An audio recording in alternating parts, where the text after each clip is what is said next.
All right. Well, so this week, our final week, we are talking about taking action and what we can do to support Palestine solidarity. Before we get into it, some news updates. Um, a couple weeks ago, I'm actually not sure how I missed this, but the Trump administration approved about $7 billion in additional arms sales to Israel. And they say sales, but it's really uh, giving them the weapons. And they, when it's under a certain dollar amount, I don't remember the exact figure, but when it's under a certain amount, it does not have to go through Congress. And so this was the Trump administration, they just bypassed Congress. They sent them a notice that, hey, this is happening. And that was that.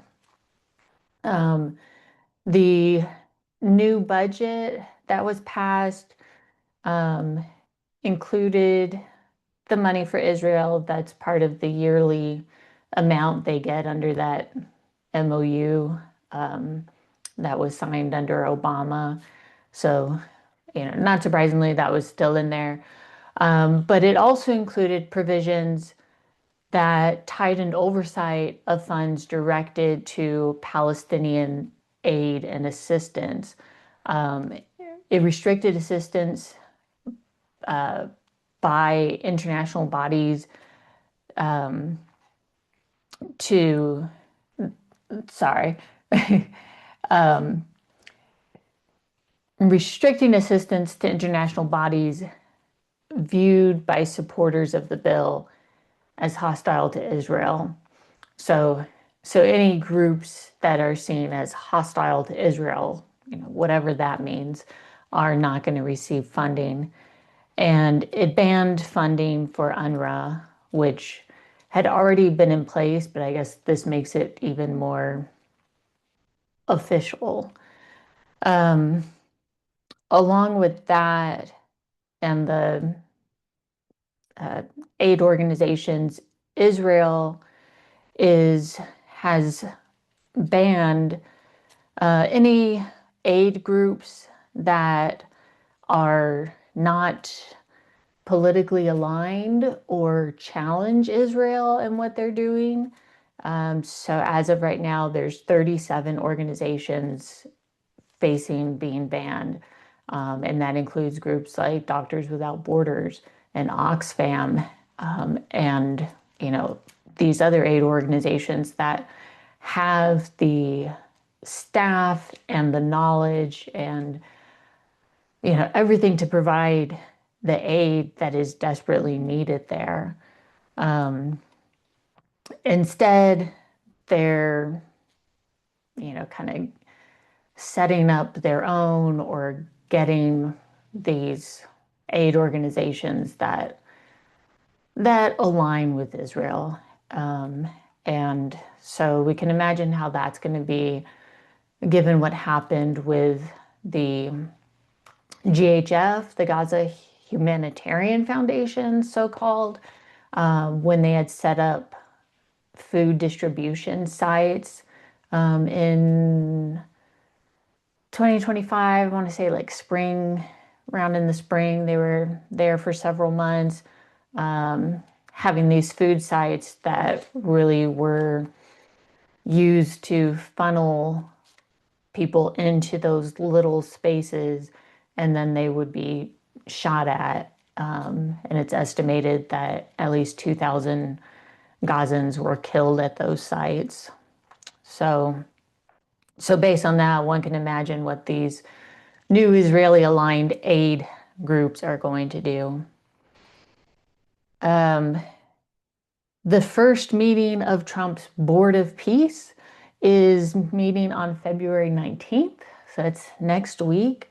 And Trump is supposed to unveil a multi-billion dollar reconstruction fund and outline plans for this new stabilization force and how they're going to rebuild Gaza.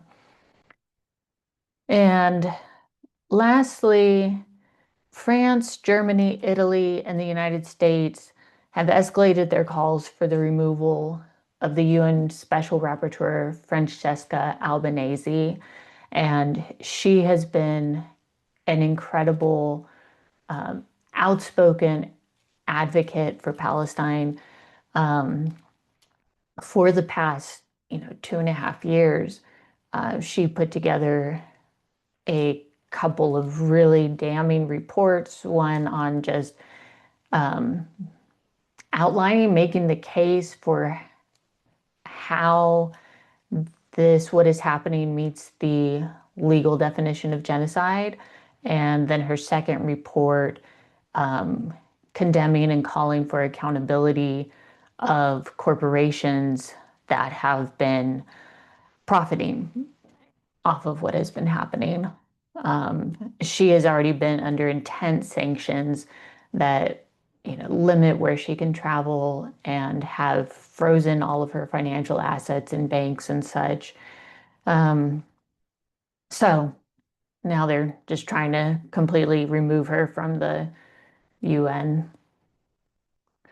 So, with all that great news, um, I think first, one of the easiest ways to get into supporting Palestine is join with organizations that are already doing the work. Donate, volunteer, share what they're doing. Of course, we have the Arizona Palestine Solidarity Alliance. For those of you in Arizona, I work with them as the Faith Communities Coordinator. We do education and advocacy. There are different faith-based organizations. So FASNA is a Christian-based organization that does education, advocacy, and nonviolent direct action. They also lead trips to the West Bank. Jewish Voice for Peace is an outstanding organization of Jews who are against the occupation and the genocide. The U.S. Campaign for Palestinian Rights is a political organization that is working here to support freedom for Palestinians. ANERA and Doctors Without Borders are aid organizations that provide help and support to Palestinians and the refugees. So there's all sorts of organizations. There's also professional-based groups, like there's even a like animal health workers, so like for vets against genocide. There's teachers against genocide. There's really a wide range of places that you can plug in.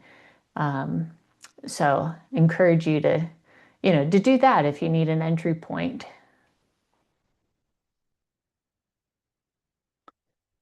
BDS.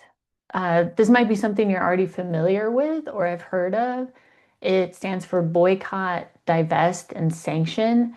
And so it puts pressure on corporations and institutions that are financially benefiting from what is happening, who do business with Israel or have investments in Israel. These corporations on the left are just ones of many, many organizations, but these are ones whose business with Israel has been aiding the ongoing genocide and occupation and maybe complicit in breaching of international law. This is really important, thinking about the targeted versus untargeted boycotts. I think there's a lot, we want to boycott, at least I find myself, wanting to stop shopping or buying from anything that has to do with Israel, and that's not a bad thing, right? Um, but as a movement, if we're all just, boycotting like here and there and everywhere, it doesn't amount to the needed pressure to really make a strong impact on these corporations. And so the BDS movement, uh, if you look up on their website, it will give you specific targets that there's a large movement to put pressure on them. And that's where we can have our greatest impact, by collectively working against them. It's also important to pressure places who have investments in Israel, um, such as universities. So these can be if the university and also systems like the state teachers retirement system, they have these things in investments in like the stock market and stuff.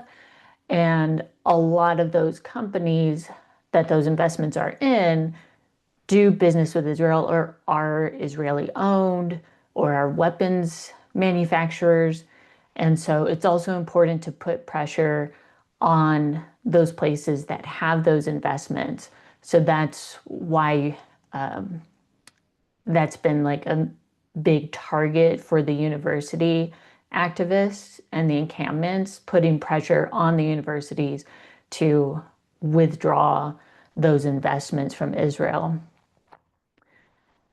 And BDS is a highly successful tactic. It was a large tool that was used to break down apartheid in South Africa. And for Palestine, and there was a security company called G4S that also does a lot of work here in the US. They have the ankle monitors and do even like school security, K through 12 school security. But BDS pressured that company and they divested all business from Israel. There was also, I think this was just last year, the shipping company Maersk divested from companies linked to illegal Israeli settlements in the occupied West Bank.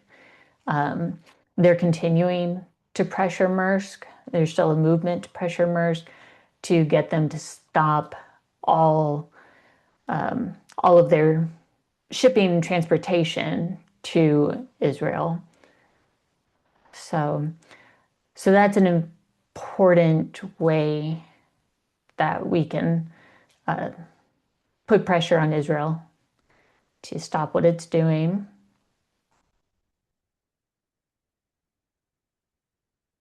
And related to that, there's a lot of US Israel business partnership. And I think we touched on this in one of our previous weeks a little bit. But there are companies in your area or in your state that are Israeli owned or doing business with Israel, invested in Israel. These are a few places that can be looked at.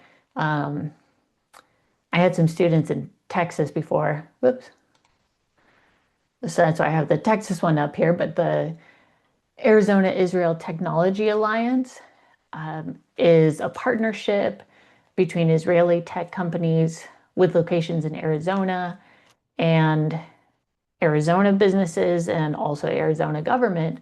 They get tax deals and have partnerships with local municipalities, colleges, and banks. And so I think I showed y'all their website that shows that some of their partners are even the Yavapai College, Embry-Riddle, the city of Prescott, and other, I think the city of Phoenix or Maricopa County was on there. It's really eye-opening. The Bird Foundation, this is a national group, and so you can look on their website. It has information about partnerships that they have throughout the country, and they give monetary support to Israeli and US companies who are developing partnerships to work together, and yay. Uh, so uh, you can bring attention to places that are in your local area or in your state. Try to find out, how have they been supported by your local government, and bring that to light and call out their complicity in Israel's crimes.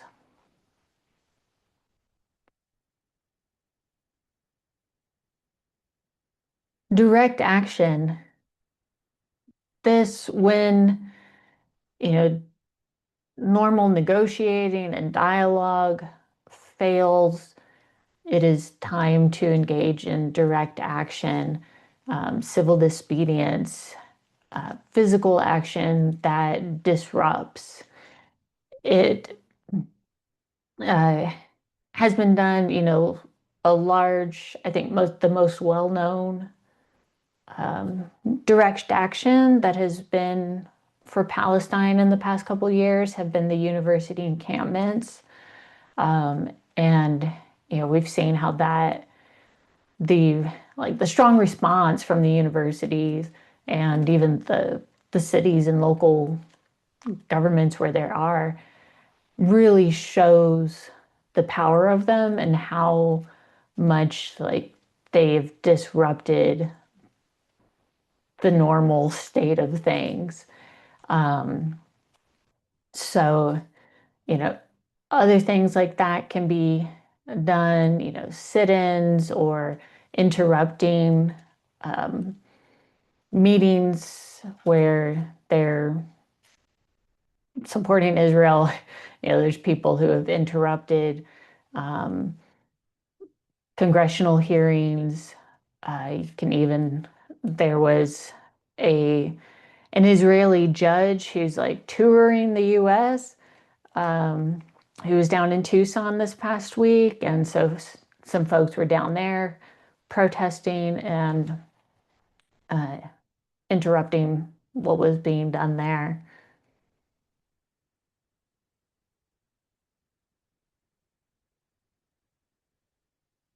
Another, I think, relatively easy way to support Palestine is by changing the narrative. I love this quote here. It says, shifts in language or terminology can radically transform public knowledge, shaping not only how people speak, but also where they see power and the structures it creates. And so the words we use and the way we talk about what is happening has a huge impact in people's understandings and feelings towards it. So use accurate language to describe what is happening. There's overwhelmingly people who call it a war. It's important to name it as genocide, as colonialism, as occupation. You can focus on the gross imbalance of power.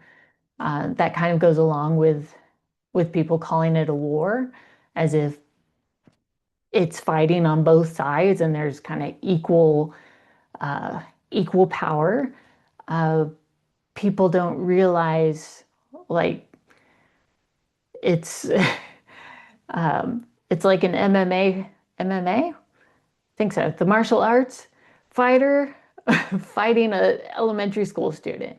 The weapons and tools that even groups like Hamas or other resistance fighters in Gaza have are nothing compared to what Israel has. And Israel has so much money supporting them. They have international support, etc. And so naming that is also important. Highlight the issue of inequality.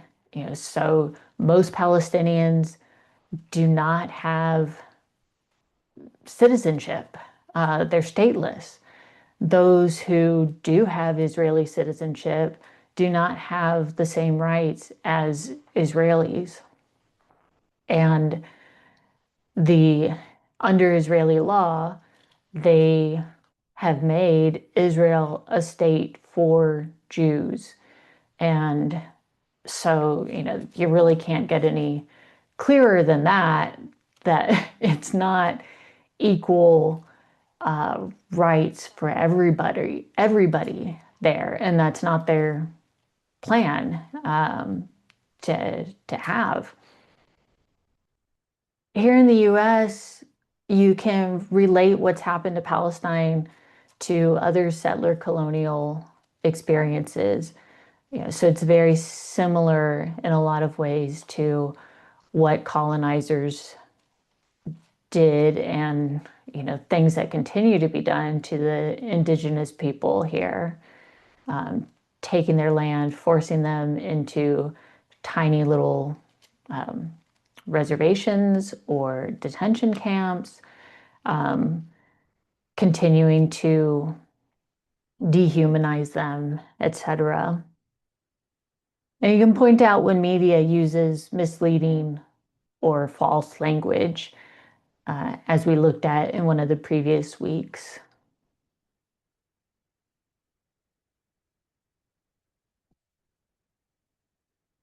Relate what's happening there to domestic issues.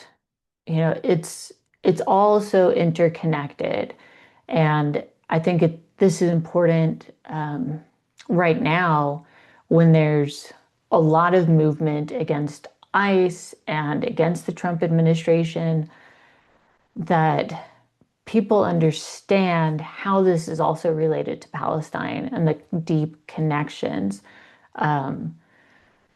Because I think people are overwhelmed and so focused on what's happening here that it's easy to miss the big picture.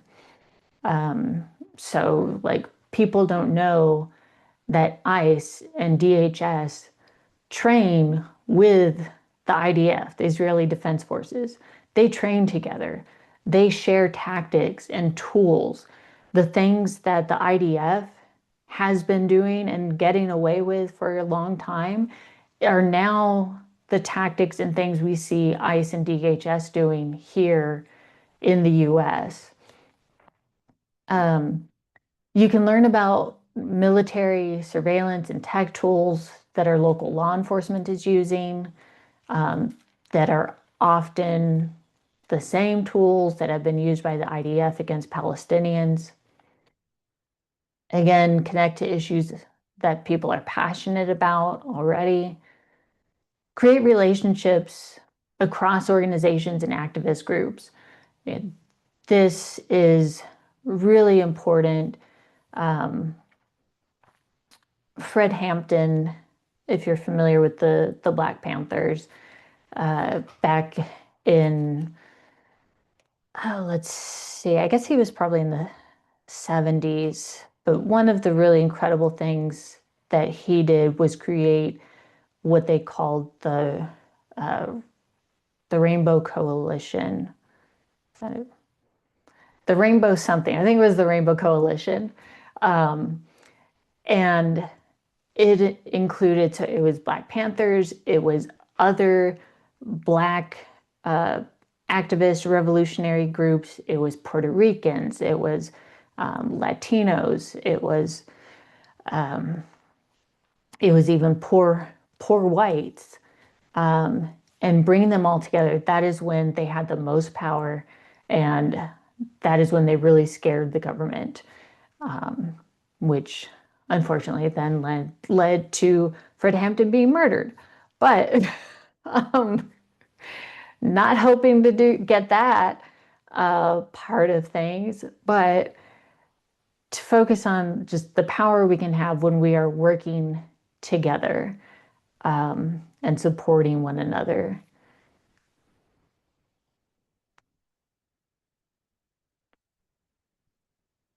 you can demand that the government put our taxes towards meeting the needs of people who are suffering and struggling here instead of towards Israel's crimes. The flooding and things that happened along the coast, I guess it's like a year and a half ago now. It hit Florida really hard and like South Carolina. And people were there having lost their homes, not having electricity, not having clean water.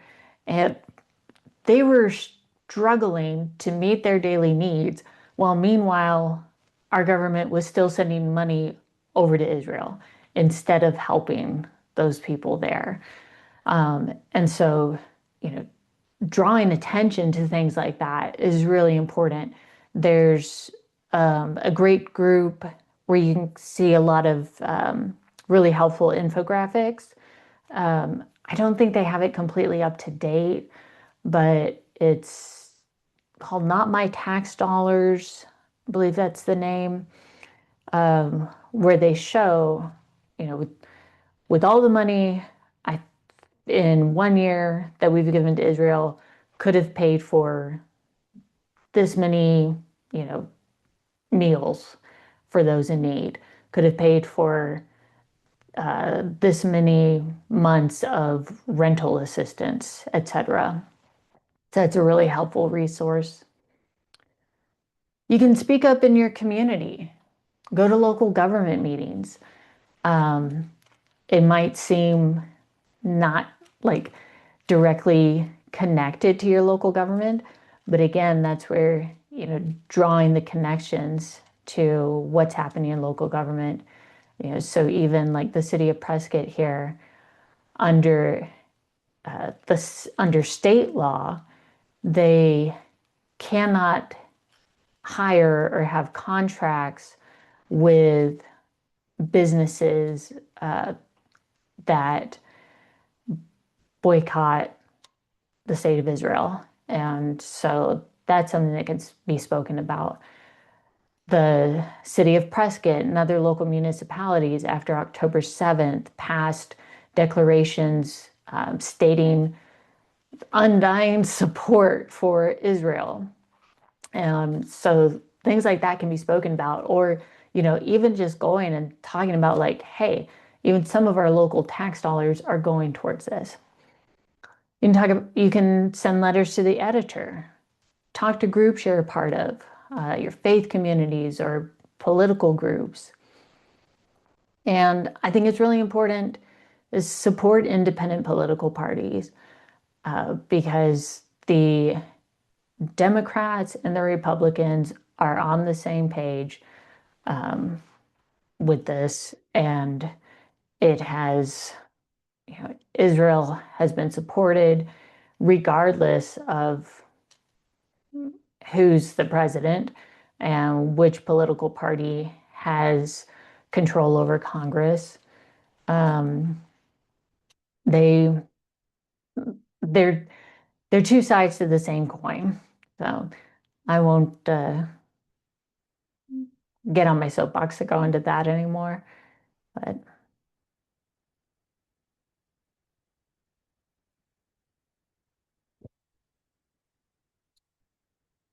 documenting and remembering this is hugely important, as we learned about when we talked about the stages of genocide.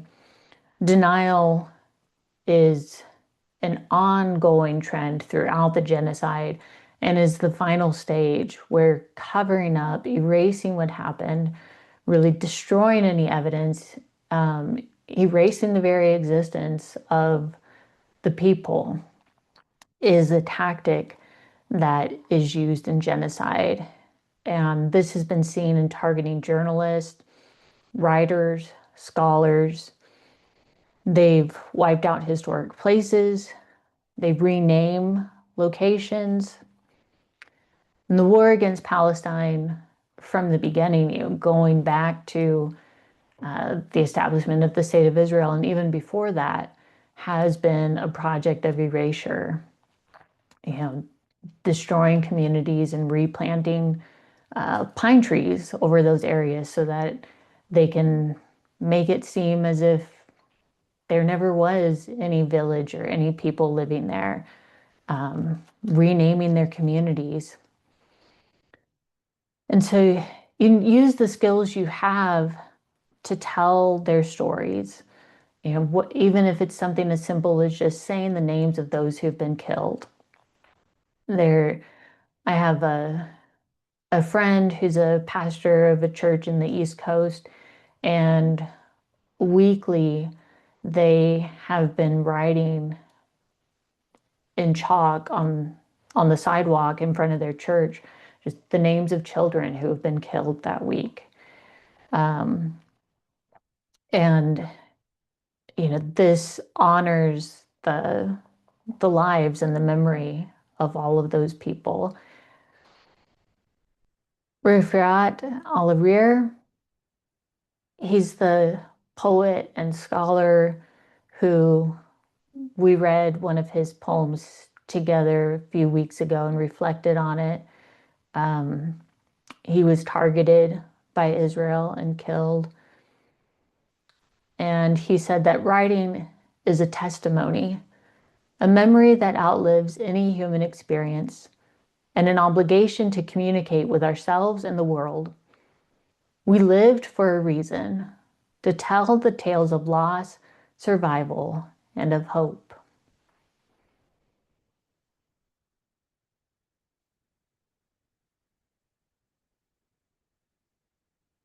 We need to grieve together. For people who have a heart, for those of us who have been paying attention to what's going, it's a lot. Uh, we need to share the weight of bearing witness to this genocide, because otherwise it can become depressing and defeating, lead to despair or inaction because it just feels like nothing can be done. So we need to find spaces to grieve together. It can also help prevent or ease the moral injury that we might feel from being part of a country that is complicit in this genocide. And it honors and remembers those who have suffered. The act of naming the violence and grieving loss in community is how the whole turns into a wound that can heal. That's from Valerie Carr, an activist and lawyer here in the US. And this picture is, an idea of a way that some people have grieved together. They made these little kites, which are a symbol in Palestine of freedom and life. It's part of their culture to fly kites. And so they made these little kites and put pictures and information about some of the people who have been killed.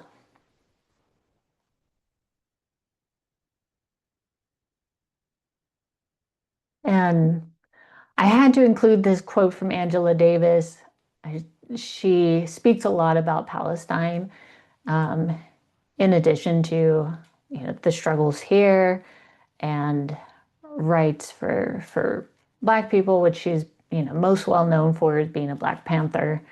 And she says regimes of racial segregation were not disestablished because of the work of leaders and presidents and legislators, but rather because of the fact that ordinary people adopted a critical stance in the way in which they perceived their relationship to reality. Again, that's ordinary people adopted a critical stance in the way in which they perceived their relationship to reality. Social realities that may have appeared inalterable, impenetrable, came to be viewed as malleable and transformable, And people learned how to imagine what it might mean to live in a world that not so exclusively governed by the principle of white supremacy. And I think this is something that uh, can easily be, imagining something different um, can easily be dismissed and seem, oh, that's not really going to change anything. But if we if if we want to change the reality, we have to shift our thinking and our view of the world to understand that, you know, to see that there could even be something different. It's sort of like, I think I relate it to, being in an abusive relationship or something, and you're so caught up into it. It just feels like this is reality, this is all there is. And you can't really see anything different if that's all you're focused on. Being able to like take a step back and see that there could be something different can give you a sense of power and ability to challenge that.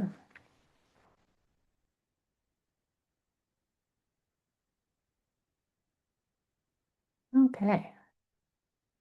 So now that's our reflection. So I'm going to stop the recording if I can. The little menu always disappears. Let's see.